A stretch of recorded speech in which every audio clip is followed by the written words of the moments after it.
राजनीतिक करियर नथिबा जने व्यक्ति को आने कटक रे छिड़ा करबा ये एक्सपेरिमेंट कटक पई भारी पड़े लगे बहुत भारी पड़ला दीटा जाक एमएलए एमपी उभय क्षेत्र में नवागत मान को आनी कटक रे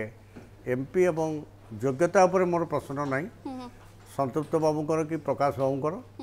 से माने बहुत प्रकाश बाबू तो आगुरी विधायक थिले संतृप्त बाबू तो जड़े भल शिक्षित लोक कटक रे पाठशाला पढ़ुले किंतु से माने नवागत थिले कटक पाई आसेम्बली क्षेत्र में पार्लियामेंट पाई बोलते संतृप्त बाबू से आगुरी आउ टे 6 मास आगुरी तांको जदि दल ट्राई करता हुए तो कौन हो पारि था दलर निष्पत्ति गुड़िक प्रार्थी दबा क्षेत्र मनोनयन क्षेत्र में एवं निर्वाचन प्रचार क्षेत्र में प्रसार क्षेत्र में एवं विरोधी दलर आम विरुद्ध जो राजनीतिक दल माने प्रचार बा अपप्रचार करुले ताकू सामना करने क्षेत्र में आम जो अनुसार निजको निजर सामर्थ्य जुटेक सहित राजनीति मैदान में लड़वा कथा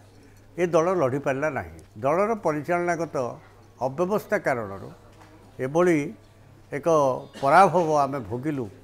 निर्वाचन में पराजित होकर तेणु दलर सिस्टम को जो मैंने या